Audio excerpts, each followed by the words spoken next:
Bună și bine ați revenit pe canalul meu. Astăzi filmez primul videoclip anul ăsta și filmez produse terminate. Ultimele cred că am filmat în luna decembrie, așa că până acum n-am apucat să filmez. Hai să începem. Am terminat mini pachetel de șervețele umede de la Iginol, au fost 15 bucăți, au fost bune. Am terminat și pachet de șervețele umede de la Pampers Sensitive, plaxul foarte bune. Am terminat și un deodorant de la Avon On Duty. Nu știu, mie nu mi-a plăcut deloc. Mirosul mi-a fost foarte ciudat și nu persista să zici că te protejează ceva sau nu. La mine nu a funcționat și nu o să mai recumpăr. Am terminat și preferatul meu sapun, că ori mirosit foarte bine și mirosea toată baia la el, de la Oriflame Spiced Citrus. Am zis, mi-a plăcut foarte mult. Am terminat și un șampon de la Avon Advanced Techniques la 400 de ml Violet.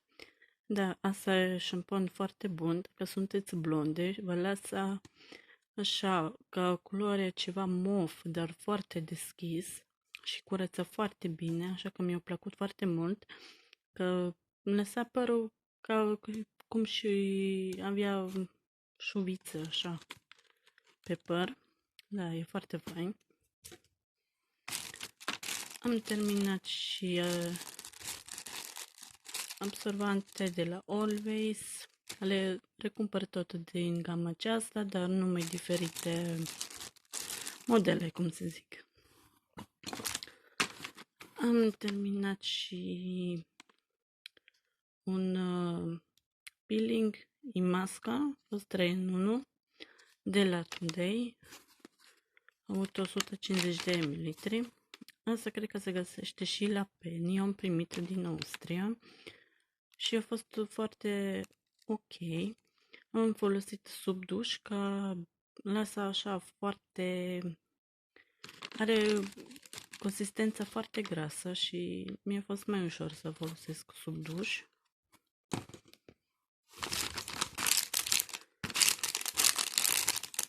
Am terminat și un set de lame de la Sien Lady. Mie îmi plac foarte mult, le recumpăr tot timpul, numai pe asta le folosesc. Am terminat și încă un pachet de șervețele umede, au fost foarte subțiri, nu mi-au plăcut deloc, dar au mirosit foarte bine. Copiii mei au terminat un șampon de la Avon, din gama pentru copii. Le-au plăcut foarte mult, că a mirosit și a avut parfum bărbătesc. Să am terminat un deodorant de la Full Speed. Zis că sunt foarte bune deodorante de la Avon. Am terminat loțiune parfumată, gama Miss Fenial. A avut 100 de ml. Nu știu dacă se găsește în România, dar se găsește în Austria la Mercur. Așa, am terminat și apa de toaletă, Lily Soft Mask. Dacă vă place miros de vanilie, vă recomand cu mare drag, e foarte bun. Am terminat și crema de mâini Avon Care cu cocos la 75 de ml. Mi-a plăcut foarte mult, îmi plac toate cremele de mâini de la Avon, că intră foarte repede în piele, hidratează și foarte ok. Am terminat și preferatul meu spumant de baie cu ciocolată și portocală la 500 de ml. Mă aud, cred că de anul trecut, că anul ăsta n-am văzut, dar a fost aceeași miros la bombița aia mică. E foarte fain. Am terminat și odorizant de cameră de la Glade.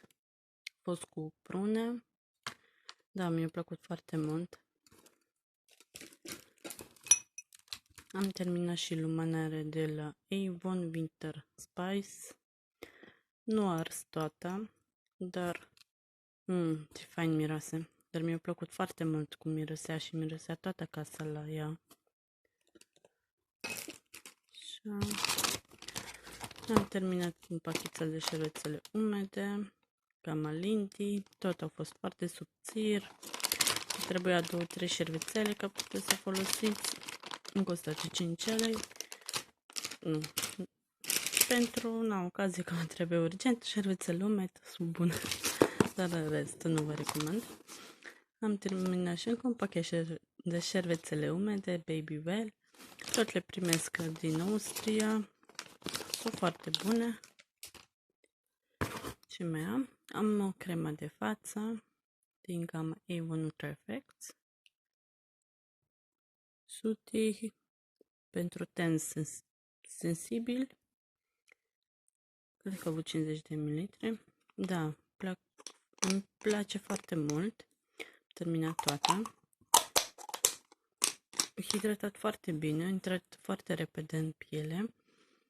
Și acum am altă cremă tot de la Nutra Effect, dar la alt model, altă gamă, nu știu cum să zic. Da, sunt foarte bune. De la Nio nu-mi plac, că sunt foarte perfumate și mă deranjează foarte mult.